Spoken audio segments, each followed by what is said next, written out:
Welcome friends, मेरा नाम है वजाद खान और आप देख रहे हैं चैनल प्रोफेशनल एडू हब। आज का जो टॉपिक है आपने थंबनेल और टाइटल ऑफ वीडियो में देख लिया होगा, प्रेजेंटिव इनकम।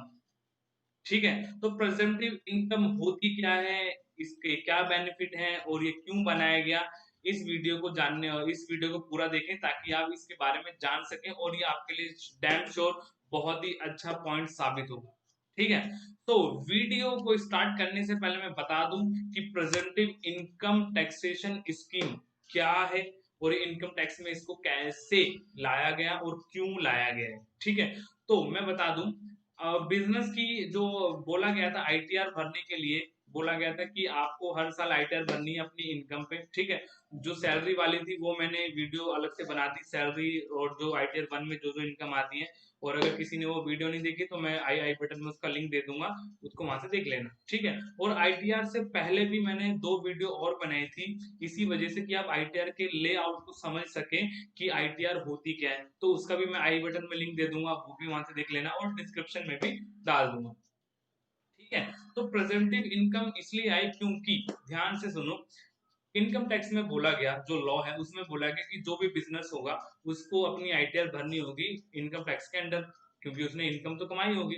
अब यहाँ पे बात ये आती है, वहां पे बोला गया कि आप लोग जो बिजनेसमैन हैं, आप लोग अपने अकाउंट्स मेंटेन करोगे, उसके ऊपर जो भी क्या नाम टैक्स बनेगा वो दोगे, उसको अच्छे से वेरीफाई करवाओगे, ऑडिट वगैरह करवाओगे। ये सारे पॉइंट्स पहले हुआ करते थे। लेकिन आप एक बात खुद सोचो, जो छोटे मोटे लोग होते हैं लाइक परचून वाला, वो भी एक बिजनेस है।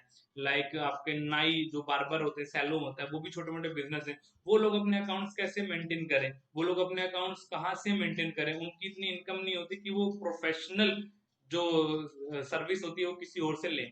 तो उन्हीं के लिए एक पॉइंट बोला गया कि आप लोग परेशान मत हो, एक प्रेजेंटिव स्कीम है, यहाँ पे आपको बुक्स ऑफ अकाउंट बनाने की नीड नहीं है। बस आप अपना टर्नओवर बेस पे जो भी हम परसेंटेज बताएंगे, जो मैं अभी आगे वीडियो में कवर करूंगा, तो उसके हिसाब से आप हमें टैक्स दे देना या अपनी इनकम डिक्लेयर कर देना। क्या किसी किसी का टैक्स नहीं भी बनता है, लेकिन फिर भी वो अपनी इनकम को डिक्लेयर करे कि मैं इतना तो अर्न कर ही रहा हूँ। ठीक है, तो ये स्कीम इसलिए बनाएगी इनकम टैक्स के अंदर। ठीक है, आगे चलते हैं। फिर देखें लिस्ट ऑफ सेक्शन, जो हम इस वीडियो में कवर करेंगे वो दो सेक्शन है। एक आपका आता है 44 एडी जो बिजनेस के लिए है, कि अगर किसी का बिजनेस हो। एक आता है 44 एडी है जो प्रोफेशन के लिए। ठीक है, और बिजनेस क्या होता है, प्रोफेशन क्या होता है, ये हम अभी डिस्कस कर लेते हैं। ये आ गया है आपका कि मीनिंग ऑफ बिजनेस। देखो, according to income tax law, जो लॉ में लिखा हुआ है, बिजनेस ये बोला गया कि एक ट्रेड हो, कॉमर्स हो, या आपका मैन्युफैक्चरर हो, ऐसे टाइप के जो भी बिजनेस होंगे वो आपके बिजनेस कैटेगरी में आएंगे अकॉर्डिंग टू लॉ। ठीक है, और फिर अगर मैं प्रोफेशन की बात करूं, तो प्रोफेशन में बोला गया कि वो पर्सन जो इंटेलेक्चुअल स्किल से सर्विस देता है। इंटेलेक्चुअल स्किल मतलब क्या होती है, जो मैंने सीखी है, जो मेरे अंदर इनबिल्ड है, जो कॉमन नहीं है। लाइक एग्जांपल के लिए लीगल सर्विस, एक एडवोकेट जो सर्विस देता है वो नॉर्मल पर्सन नहीं दे सकते, उसने उसके लिए पढ़ाई करी, उसने उसके लिए डिग्री ली है। ठीक है, ऐसे ही आपके अकाउंटिंग सर्विस, लाइक मैं अकाउंटिंग सर्विस देता हूँ तो हर कोई अकाउंटिंग नहीं कर पाता। अगर आप अपने आसपास देखोगे तो वो उसने सीखा है, तब जाके वो सर्विस दे रहा है। ऐसी टेक्निकल सर्विस, ऐसी इंजीनियर सर्विस, तो इन लोगों ने क्या किया है, अपनी टेक्निकल स्किल ली है, तब स्किल को आगे क्या करते हैं, प्रोवाइड करते हैं। तो इनको हम बोलते हैं इंटेलेक्चुअल स्किल, और ऐसे लोग प्रोफेशनल की कैटेगरी में आते हैं। तो वो लोग अगर इनकम कमाएंगे तो वो कहाँ आ जाएंगे, प्रोफेशन में। ठीक है, और इनके अलावा भी कोई अदर पर्सन हो जो सीपीडीटी ने डिक्लेयर किया है, central board of direct tax, एक बोर्ड है इनकम टैक्स में बना हुआ है। और ये अगर कोई भी, ये बोर्ड जो है अगर कोई भी लिस्ट कैटेगराइज करता है प्रोफेशन के लिए या प्रोफेशनल के लिए, वो भी प्रोफेशन माना जाएगा according to income tax law. ठीक है, अब आगे चलते हैं, पर्सन जो एलिजिबल है इस स्कीम के लिए। ठीक है, तो पर्सन कौन कौन से, तीन पर्सन है, इंडिविजुअल, एचयूएफ और आपका पार्टनरशिप अदर देन एलएलपी। ये वाला पॉइंट्स मैंने आगे भी पिछली वीडियो में भी कवर किया था, जो इनकम टैक्स रिलेटेड सबसे पहली वीडियो थी।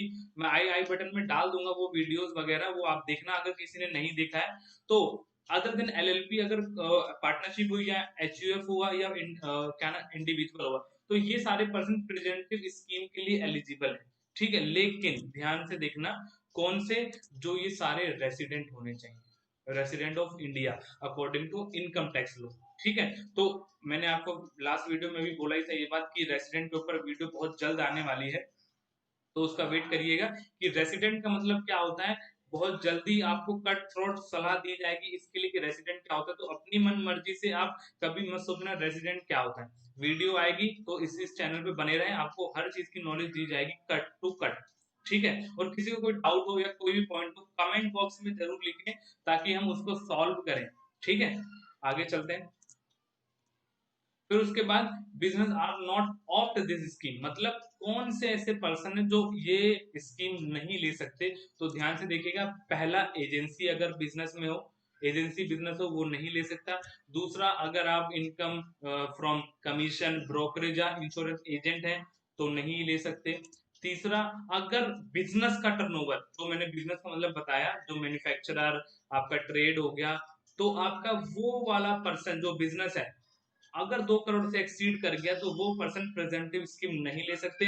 और अगर आपका प्रोफेशन है, जो मैंने प्रोफेशन के बारे में बताया, और प्रोफेशन का जो ग्रोस रिसीव है, मतलब जो टोटल आया है वो आपका 50 लाख रुपए से ऊपर चला गया तो ये चार चीजें ऐसी देखनी है जो लोग स्कीम नहीं ले सकते। ये 4 पॉइंट वो हैं। ठीक है, आगे चलते हैं। फिर उसके बाद कैलकुलेट कैसे होती है सेक्शन के अंदर, 44AD की बात कर रहा हूँ, 44AD इसके बाद है। तो 44AD में मतलब कि बिजनेस के लिए है, तो बिजनेस की इनकम कैलकुलेट कैसे होगी बहुत इजी वे में बताया गया है, ध्यान से देखिएगा। यहाँ पे बोला गया 6% और 8%। ठीक है, 6% और 8% किसका? टर्नओवर का। ठीक है, 6% और 8% किसका? टर्नओवर का। कि 6% टर्नओवर का या 8% टर्नओवर का इनकम माना जाएगा। मतलब एक एग्जांपल लेता हूँ, अगर 1 लाख रुपए का टर्नओवर है और 6% का अगर रेट एप्लीकेबल हुआ है तो आपका कितना होगा 1 लाख में 6%? 6,000 रुपए। और ऐसे अगर 8% हुआ तो 8,000 रुपए। ठीक है, लेकिन 6% कब और 8% कब, ये मैं भी बता देता हूँ। देखिए, अगर 6% कब लिया जाएगा? जब आपका जो टर्नओवर है वो आपका कैसे आया है, according to account payee cheque, cheque के through, according to bank draft, जो बैंक ड्राफ्ट होते हैं वो, या इलेक्ट्रॉनिक सिस्टम मतलब ऑनलाइन जो पेमेंट करते हैं, नेट बैंकिंग हो गया और आजकल यूपीआई वगैरह चल रहा है। अगर ऐसे आपकी पेमेंट आई है सारी, तो आपके टर्नओवर का 6% आपका क्या माना जाएगा? इनकम। और अगर इसके अलावा कोई और मोड है तो आपके टर्नओवर का 8% माना जाएगा आपका इनकम।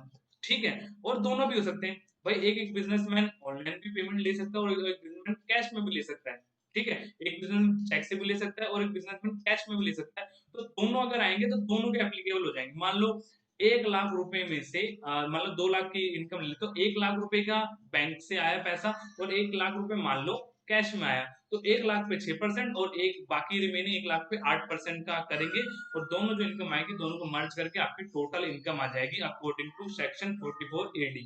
ठीक है, और इसके लिए हम अभी आगे लास्ट में एग्जांपल करेंगे कि आपको समझ आए ज्यादा। ठीक है, फिर इसके बाद अगला अगला सेक्शन है आपका 44ADA। ठीक है, 44ADA में 50% बोला गया है किसका? ग्रोस रिसीप्ट का। इनकम कितनी मानी जाएगी? 50%। मान लो अगर आपके प्रोफेशन से 1 लाख रुपए का ग्रोस रिसीव हुई है, आपने वो पैसा लिया 1 लाख रुपए, लेकिन 1 लाख में से 50% आपका क्या होगा? सीधा सीधा इनकम माना जाएगा, मतलब 1 लाख में से 50,000 रुपए की आपकी इनकम ट्रीट हो जाएगी। ठीक है, आगे चलते हैं। फिर देखिए कुछ एडिशनल पॉइंट्स हैं, क्या क्या, लाइक ये जब आप स्कीम लोगे तो इसके अलावा जो भी आप बोलो लाइक मेरा इस पे खर्चा हो गया, उस पे खर्चा हो गया, तो आपको और कोई डिडक्शन अलाउड नहीं होगी, आपको कोई एक्सपेंस अलाउड नहीं होगा। इनफैक्ट डेप्रिसिएशन भी अलाउड नहीं होगा। ठीक है, ऐसा क्यों हुआ? देखिए, आप साफ साफ देख ही सकते हैं, आपको बेनिफिट पहले दे दिया गया है। अगर आप प्रोफेशनल हैं तो आपको तो 50% छोड़ दिया कि आप 50% को हटा दो, तो जितने एक्सपेंस हुए होंगे वो उसी में हट गए। ठीक है, ऐसे में बिजनेस की बात करूं तो 6% या 8% इनकम मानी गई है, मतलब अगर 6% में आप गिरे तो 94% आपका हटा दिया टर्नओवर से, तो उसी में एक्सपेंस हट गया होगा। ऐसी 8% की बात करूं तो 92% हटा दिया आपके टर्नओवर से, तो उसी में एक्सपेंस हट गया होगा। इनफैक्ट आपको ज्यादा फायदा ही हुआ होगा। तो इसी वजह से एडिशनल कोई भी एक्सपेंस या डेप्रिसिएशन अलाउड नहीं हो सकता। तीसरा पॉइंट देखते हैं।